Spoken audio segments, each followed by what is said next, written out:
For a moment none of the boys moved. The elderly man, standing among the snow-covered trees, smiled kindly. His silver hair shone in the winter sunlight, and his long green coat was dusted with snowflakes. Fastened to his coat was the familiar silver raven brooch. Peter smiled. "So it really is you?" The old man nodded. "Yes. I think it's finally time we met properly." The boys walked towards him.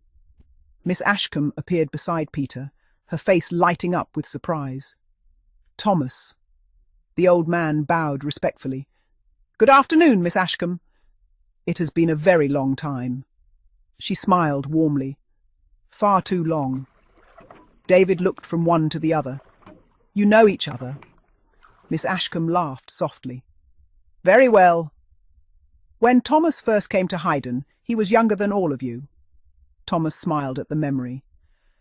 "I arrived here in 1948. I was a shy little boy who preferred watching birds to playing football." Simon grinned. "I know the feeling." Thomas nodded. Haydn was a very different place then. The headmaster believed firmly in discipline, and every classroom had a thin rattan cane hanging nearby. The black and red carpet slipper was never far away either, usually resting on a shelf in the staff room, ready for those who ignored the rules. He smiled gently. But despite that, there was kindness here too. It was Miss Ashcombe who first showed me the forgotten garden. She taught me the names of the trees, and she reminded me that every living creature deserves kindness, no matter how small. Peter looked at the silver raven brooch. "Were you always the fifth watcher?" Thomas shook his head. "No. I became the fifth watcher many years later. The one before me was Mr. Samuel Rowan." "The gardener?" David asked. Thomas smiled. "The very same. He taught me everything I know. When he grew too old to continue, he placed this brooch into my hand." Thomas gently touched the silver raven pinned to his coat. He simply said, "Guard the keepers, never seek glory, and always leave the place better than you found it." "I've tried to live by those words ever since." Miss Blyton stepped forward. "So every note—" Thomas nodded. "Yes. The bridge I repaired, the lantern in the boathouse, the silver brooch, the raven whistle. I could see that you four had been chosen. My task was never to lead you, only to make sure you remained safe." Andrew smiled. "So you were never hiding from us?" Thomas chuckled. "I wasn't hiding. I was simply giving you the chance to discover things for yourselves." As they walked together, they passed an old stone wall. Thomas pointed towards one of the school windows in the distance. "I can still remember lining up outside the headmaster's study. If you had broken one of the important school rules, everyone knew what waited inside." The thin rattan cane stood in the umbrella stand beside the desk, while the black and red carpet slipper rested neatly on a cabinet. It certainly encouraged most boys to think twice before getting into trouble. The boys exchanged knowing smiles. Haydn had changed over the years, but discipline was still very much part of school life. Thomas led them towards the ruined gate lodge.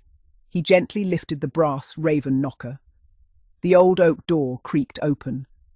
Inside was a surprisingly comfortable little room. Books filled every shelf. A small fire burned quietly in the grate. Maps of the Haydn estate covered one wall. Bird feeders hung outside every window. Peter looked around in amazement. "So this is where you've been living?" Thomas nodded. "For many years. The lodge may look abandoned from outside, but it still serves its purpose." Above the fireplace hung a large painting of Haydn. It showed the school exactly as it had looked nearly 100 years earlier. Children played beneath the cedar tree. The chapel stood proudly beside them. The forgotten garden was filled with flowers. Thomas smiled. "I painted that with Miss Ashcombe." Miss Ashcombe laughed. I did the flowers. Thomas insisted on painting every single raven. I thought they deserved to be there, Thomas replied with a grin. Everyone laughed. Peter noticed another framed object hanging beside the painting. It wasn't another picture. It was a neatly written list. Thomas noticed him reading. They're the only rules the Fifth Watcher follows. Peter read them aloud.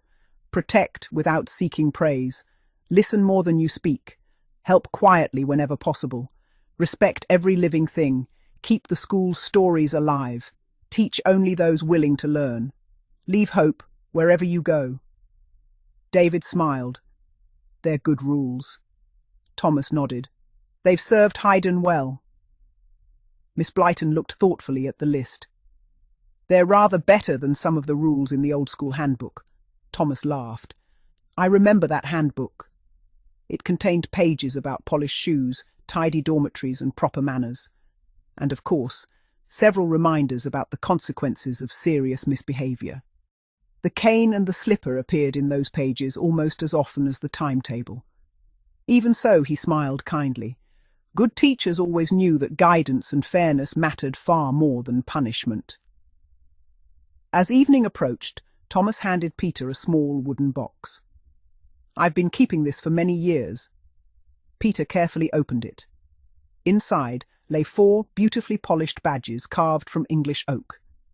Each one carried the 4 familiar symbols: the raven, the oak leaf, the lantern, the key. They're beautiful, Simon whispered. Thomas smiled. I made them myself. I hoped that one day I'd find 4 keepers worthy of wearing them. Miss Ashcombe looked proudly at the boys. I believe you have. Outside, snow began to fall once again. The boys stepped out of the old gate lodge wearing their new wooden badges.